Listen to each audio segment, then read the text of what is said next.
Hello there, welcome to the Saroy channel and welcome to part 2 of this fabulous story. And we've got to the part, of course, where this young man on a hike who sprained his ankle has an encounter with a Bigfoot. And this is a young man who never anticipated an encounter of this kind because he'd never believed in the cryptic creature. And so he's absolutely astonished when he sees a Bigfoot, and he recalls a time when he was really nasty to a boy at school who claimed to have seen a Bigfoot, and now he feels quite bad about this because he realises that perhaps he was wrong all along. And so now this Bigfoot has seen him with his swollen ankle and is almost offering help to this young man, who actually is waiting for his girlfriend to catch up with the others on the hike so that she can get him the help he needs, because there's no way he can put any weight on his ankle.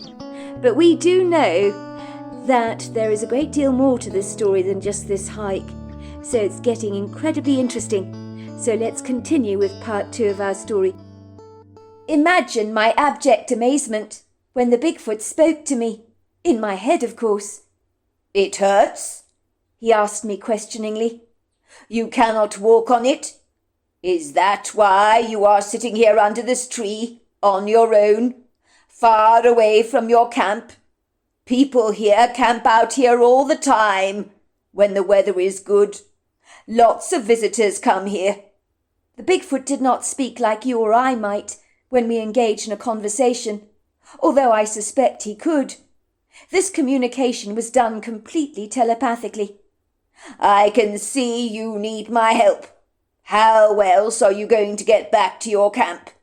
Your friends and family will be likely worrying about you, wondering where you are." The Bigfoot asked me to look into his eyes, as he'd helped me get back to safety. I was about to argue with him, to tell him not to worry about me, that help was surely being sent my way.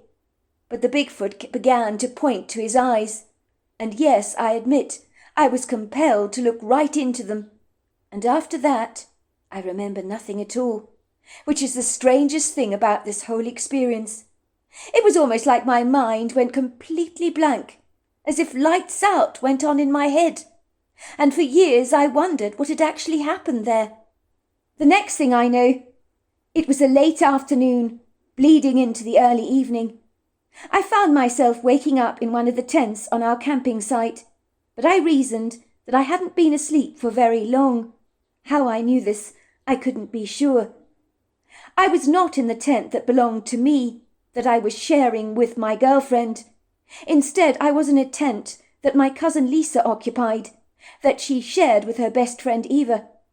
I could see a pile of bird books stashed to one side of Eva's sleeping bag that I happened to be sitting on. There was also a sketch pad where the woman had drawn some spectacular pictures of birds. The one she'd done of a hummingbird was absolutely superb. I had no idea she was such an excellent artist. She'd certainly kept her light under a bushel. I sat up with a start, feeling marginally disorientated, wondering how I got into the tent in the first place. I was sure Eva would not be remotely amused to see that I was actually lying on top of her sleeping bag. But how had I got here? It was then that a memory flashed back in my head, and I remembered looking into a Bigfoot's eyes.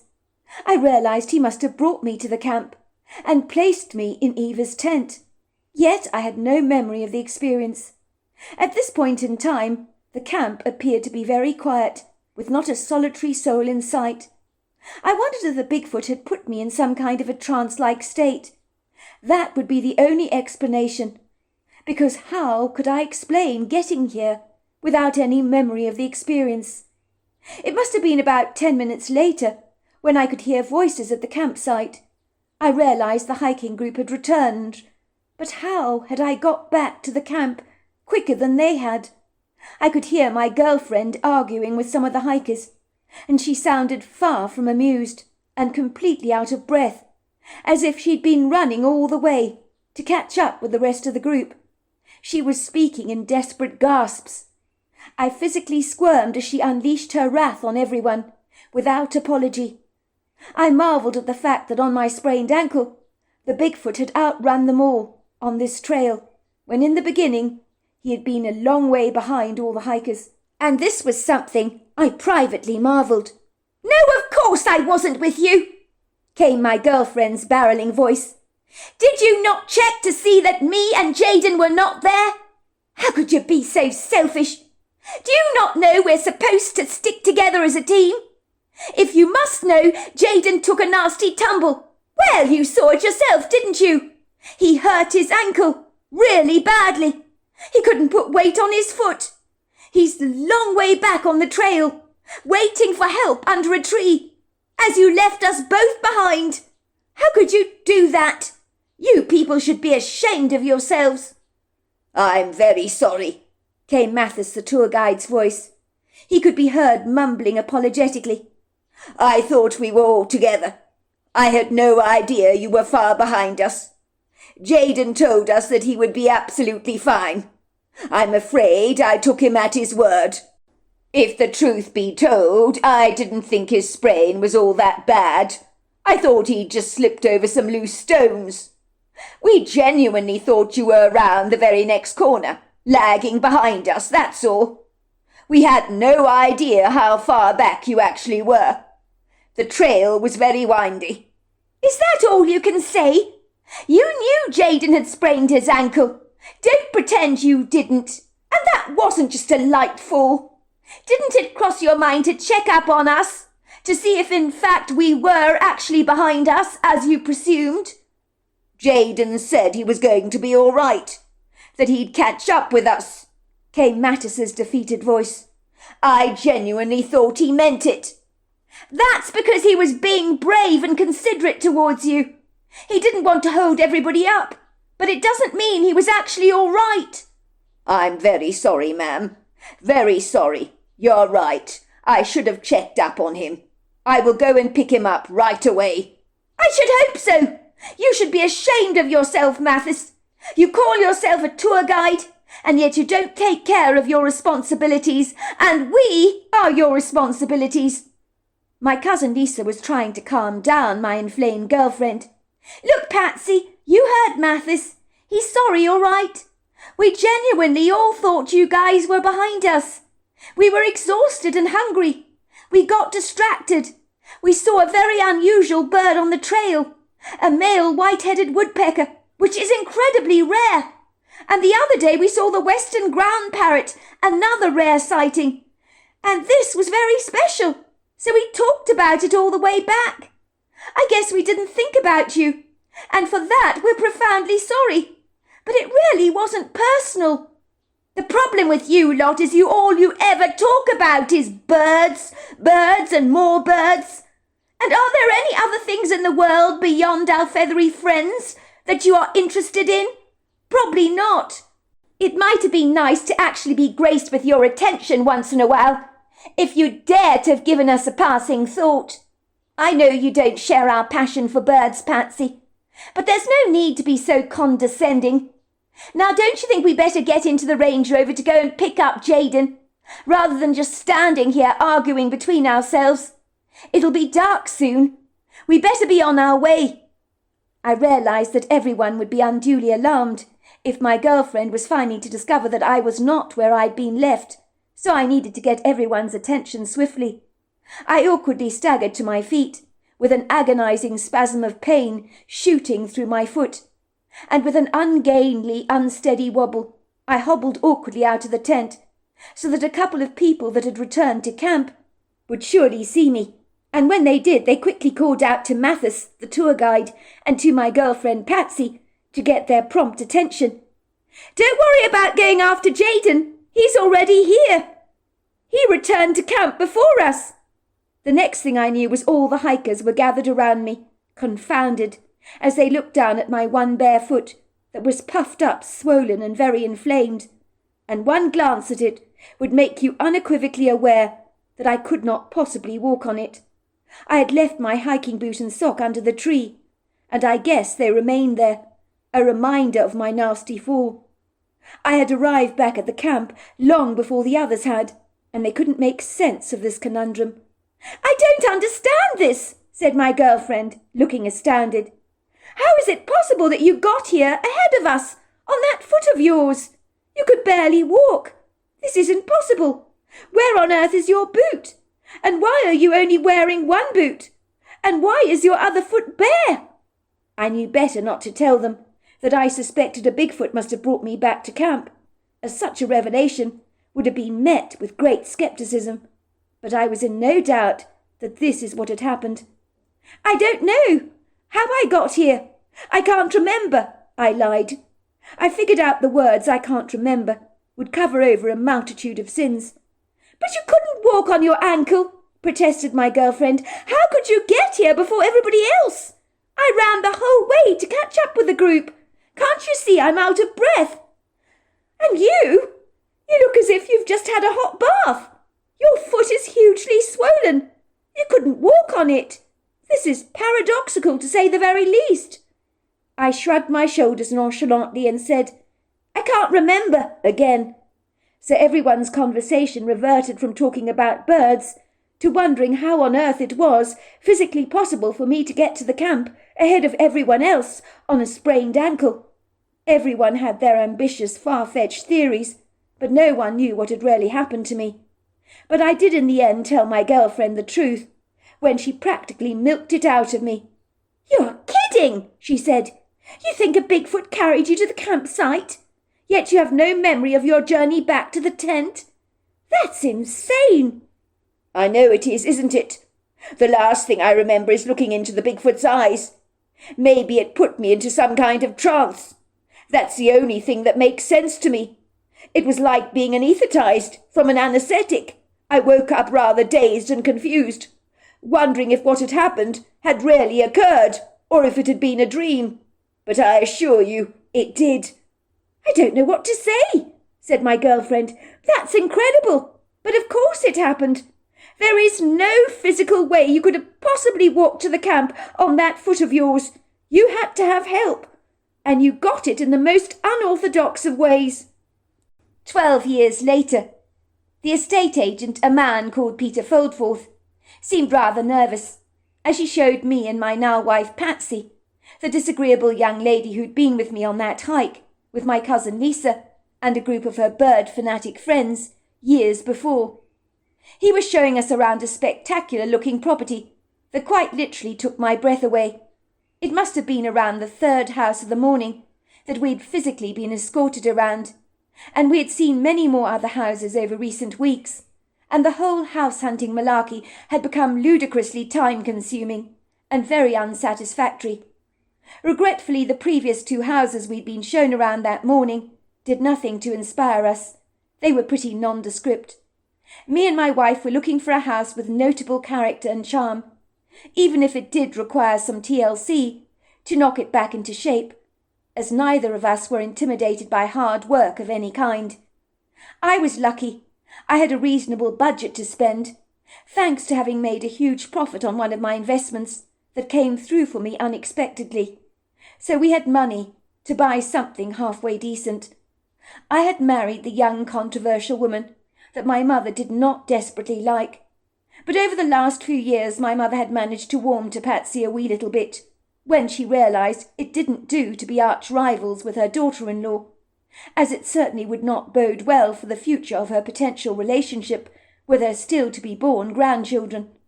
I hasten to say that although my wife still fiercely wore her heart on her sleeve, it would seem some of her bad language she had employed in the past to get her feelings across had mellowed and tamed down significantly, which was a relief. But even so, my wife was not afraid to be ruthlessly blunt at times, so she was, in fact, a work in progress. Mr. Foldforth, the estate agent, was impeccably dressed, sporting a rather debonair, well-cut pinstripe suit and a pair of shiny black leather shoes that were so polished I could almost see my face reflected in the leather. He was cleanly shaven, but wore a well-manicured little moustache on his face. He was clearly proud of his manscaping. I was sure he was the kind of man that removed every last hair on his body. He wore a pair of zooty glasses that did not come cheap, and stylishly framed his steely grey eyes, giving him a trendy appearance. There was no doubt that he was new to the game, and I doubted he had sold a house to a client before a single day in his life. He gave off that aura of inexperience and uncertainty. I observed he was shaking nervously in his boots, while his colleague, who was sitting in the driver's side seat of the white BMW that they'd come in together, I suspect, as a team, appeared to be earnestly watching our engagement with Mr. Foldforth from a distance, rather like when you're taking a driving test and are privately being examined by a driving instructor. I guessed that Mr. Peter Foldforth, who was dealing with us, was between the ages of 20, possibly even 30, but I doubted that. I noticed the man in the car was probably in his early 40s. He was equally as well groomed and turned out as Mr. Foldforth himself. He kept nodding at Mr. Foldforth encouragingly, whenever our estate agent looked up in the direction of the white BMW for prompting, rather like someone who'd forgotten their lines on stage and needed a little help to urge them along. It was as if the estate agent sitting in the car was telling Mr. Foldforth in a silent telepathic exchange, "You're doing well. Keep it together, and whatever you do, don't blow the sail. I'm banking on you to get it right." It did not take a rocket scientist not to realize that our realtor had been thrown into the deep end by the real estate company. Poor Mr. Foldforth was trying his level best to please our every demand, and apprehensive about putting a foot out of alignment, which made me feel marginally sympathetic towards his plight. I knew from my own experience that being new to any job could be intimidating at the very best of times, but as far as I was concerned, Mickey Mouse could be selling me a house, as long as I was fully satisfied with what I was buying. And by the looks of things, this house that was eloquently presented to us by Mr. Foldforth seemed to tick all the right boxes. "So what do you think of the house?"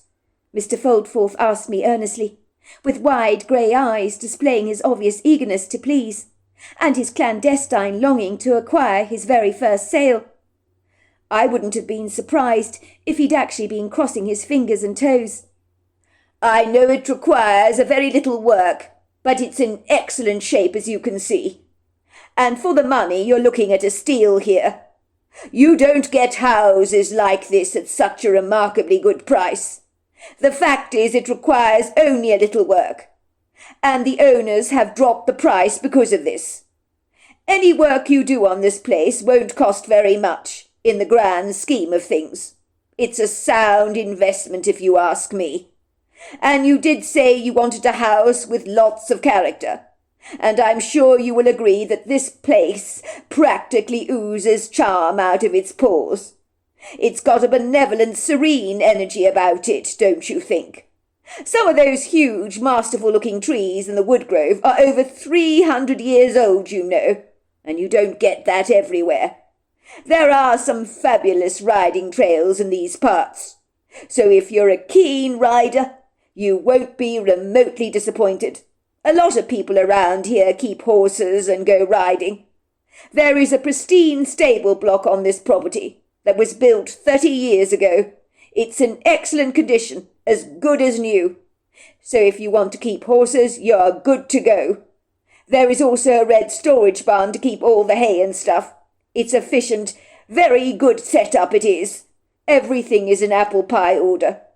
I would say the interior of the house could do with some fixing up. Let's not kid about that. There are a few dodgy floorboards that are a little wobbly, and some windows that need fixing up. But there's no major work, so it's a blessing. As you probably noticed when we drove down the drive, there are fenced-in areas of alpine fields on the property, and I'm told the prepossessing views over the horizon are particularly spectacular in the mornings and early evenings. You can sit back comfortably and watch them on the stunning wraparound porch. This extensive, sprawling property, you will be glad to know, boasts 2 well-stocked ponds, and it's perfect to raise a young family," said Mr. Foldforth, watching me and my wife Patsy for any signs of enthusiasm on our parts. It would appear that Patsy gave him exactly what he wanted, so the estate agent's uncertain face broke out into a broad, satisfied grin, and his showy display of perfect white teeth brought out the light in his grey eyes. "I love it," said Patsy. "Really love it. It's the best house we've ever been shown so far. You're not wrong. The place oozes a plethora of character, unlike the last two houses we saw today, which were so sterile in my opinion. How old did you say this house was? It's definitely not modern. Some of the stonework in the walls is spectacular. You wouldn't get that today, unless you paid an arm and a leg for it. I think it's about 100 years old. I'll have to check up on the details. I'm sure you will agree the high ceilings, large fireplaces, and emphasis on open-plan living is highly desirable and very much in fashion today. My wife removed her sunglasses from her face to look directly into Mr. Foldforth's eyes, and in a stern, no-nonsense tone of voice she said, "I want the truth, Mr. Foldforth. Why did the owners of this place put the property on the market? Why would anybody want to sell a place like this? This is the kind of house you'd pass through down the generations, from one family member to the next. It's got a heritage quality about it. Even though compared to some historic buildings, it's obviously reasonably young, but it's an investment nevertheless. I mean, this is not the sort of house that easily comes on the market." The guarded estate agent was somewhat thrown off his perch by my wife's direct insinuations. He glanced again nervously towards the white BMW, in the hope of salvation, where the real estate agent was sitting in the driver's side seat, talking and laughing on his cell phone, and not looking our way. The young estate agent looked almost desperate, as if silently begging his colleague to leap out of his car and come to his immediate rescue, the moment any awkward questions arose to throw a spanner in the works. Seconds later, his colleague in the car, as if on cue, did happen to look up in our direction. I do not believe for a moment the estate agent picked up his colleague's pleading looks. Instead, he gave Mr. Foldforth a thumbs up, a nod, and a broad grin. So I guess Mr. Foldforth realised he was on his own and needed to handle our questions without any help. I did notice he seemed somewhat rattled, as if he was now completely out of his depth and had been thrown to the wolves, so I couldn't help but feel somewhat sympathetic towards him. But I also had a profound sense that he had something to tell us about the house that would not be easy to digest. I could not imagine what it was that he was going to tell us. I was secretly hoping there wasn't an infestation of termites in the wood, of which there was an ubiquitous amount throughout the entire property, as that would take vast expense to sort out, and problems like that are not nice. Maybe it was something a whole lot worse than that, as all kinds of unpleasant suggestions crawled inappropriately into my mind, that I wantonly swatted away by trying to remain positively upbeat. I drew in a deep breath to steady myself.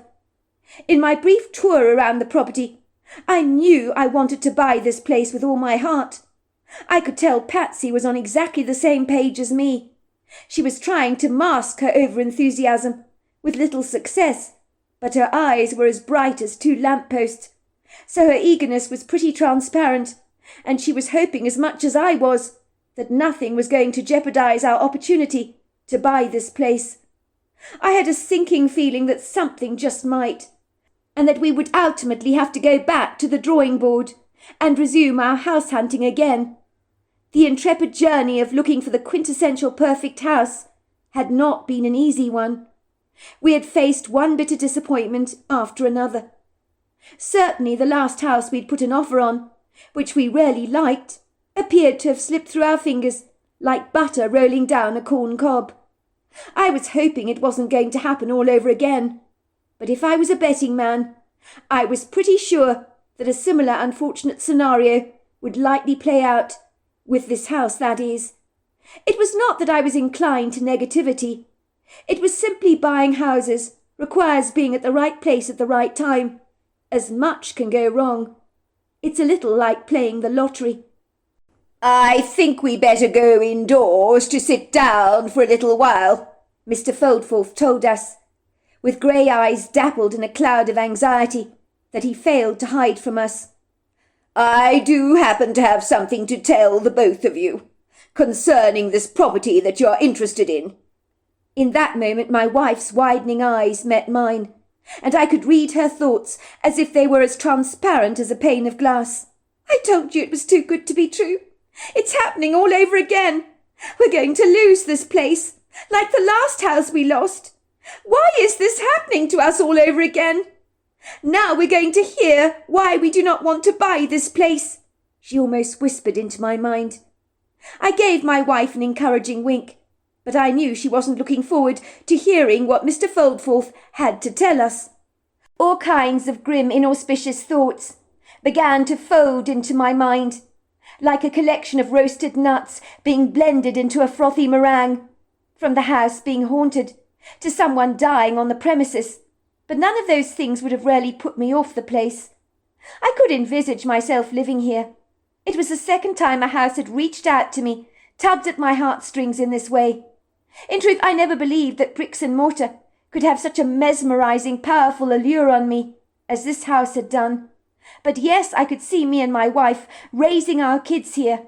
I reckoned it would take me a lot to be put off this place. I could live with a ghost frolicking around the house, within limits, of course. And certainly if someone had died on the property, it wasn't a train smash. If the worst came to the worst, we could always get the house blessed by a priest. I imagine there are lots of old houses out there where people had died on the premises. In truth, it didn't worry me in the slightest, as usually in those cases there is nothing to worry about. I knew I had to rather gallantly brace myself for what I was about to hear from Mr. Foldforth, who had grown unusually solemn, and his demeanour suggested that what he had to tell us was not exactly good. I twisted my fingers nervously as I sat back on a comfortable, beautiful upholstered wing chair in the spacious, well-appointed living room, with its stunning wood-panelled walls and huge magnanimous fireplace, and walnut wall-to-ceiling bookshelves that boasted a vast collection of spectacular leather-bound books, some that looked to be first editions, and were possibly worth a sizable fortune. The room nostalgically smelt of leather and furniture polish. Mr. Foldforth rubbed his chin and said, "The Warringtons have finally decided to sell this property, after what happened so tragically over 9 years ago. As you can easily imagine, it wasn't an easy decision on their parts to make, to sell this delightful property, of which they are naturally attached to. But sometimes you do what you have to do, if your level of comfort has been compromised, which ultimately is what happened to the family, I'm afraid to say." "The Warringtons," I said, raising a questionable brow. "Now that is a familiar name. Where do I know it from? Ah, yes, I remember. I was at school, you know, with a Chuck Warrington. He was quite the show-off back in the day, a comedian. Full of nonsense he was. He had a lovely twin sister, Chloe, who told me not to believe a word that ever came out of his mouth. But despite everything, he was a good kid, you know. We hung out a lot at my house back in the day. Our parents were good friends with the Warringtons, you see. Now I haven't seen those two in many years. It doesn't happen to be the same Warrington family, by any chance. You wouldn't happen to know. I do believe you've got the right Warrington family. I hasten to say that Chuck Warrington is the one who put this property on the market," Mr. Foldforth admitted to me. "I understand his parents owned this house.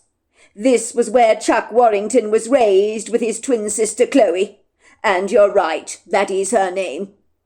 His mother did not want to have anything to do with this house after what happened here, and in the circumstances I can quite understand her feelings in regards to the matter." As Mr. Foldforth told me all this, I privately ruminated that in the wood grove on this very property was where Chuck claimed to have encountered a Bigfoot with his sister, and now all these years later, based on what had happened to me on that hike, I was inclined to actually believe his story. I marvelled how somewhere in the wood grove those two young children had had an incredulous encounter, all of their own, that wasn't as spectacular as mine was, but that was besides the point, as in my book any encounter was pretty special. "Good gracious me," I said, This time it was me rubbing my chin reflectively. It's a small world, that's for sure.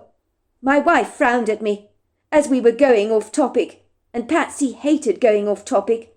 She couldn't stand that. She wanted to know the nuts and bolts about what happened on this property, and my wistful nostalgic memories of old friendships were getting rudely in the way of her fervent inquiries. More to the point, why are they selling this house? She interjected, fixing her eyes steadily on Mr. Foldforth, who was looking a little like a fish out of water that needed a quick rescue at this point.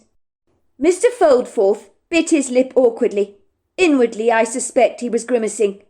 He said very gingerly, I hope, Mrs. Turnbull, that I'm not going to put you off buying this property, because I can see you are very taken by the place. But I am expected to answer your questions, and so I will do so as best I can, even though what happened here is irrelevant in my book. It was an awfully long time ago, 9 years ago to be exact, so I think it hardly counts in the circumstances. Nevertheless, I will tell you. I take it, Mr. Foldforth, that something bad happened here. You might as well tell us what it is, and quit procrastinating, said my wife brusquely. Sorry, my wife can be a wee bit abrupt, I said, quickly intervening, giving my wife a scolding look, as if to warn her to mind her tongue. It was certainly uncalled for her to be so rude and so abrasive, but my wife could be unbridled at the very best of times, and I was always having to rein her in like a wild mare, even though she was much better than she used to be. But there were times she made me want to pull my own hair out, and this was certainly one of them. If he was offended, Mr. Foldforth hid it masterfully well. He folded one leg over the other rather protectively, removing his zooty spectacles from his face, wiping them down with his handkerchief that he had pulled out from the top pocket of his suit. This I took to be a self-soothing gesture on his part, a way of skilfully distracting himself, while giving us some sobering news that we were not exactly eager to hear. Why was it that whenever you really, really wanted something really, really badly, there was always that highly annoying but attached to the price tag, which would always make you begin to doubt your purchase and wonder if you should buy it at all? I clenched my teeth, hoping and praying that I could stomach what he was about to tell us, but the look on his face scared the hell out of me.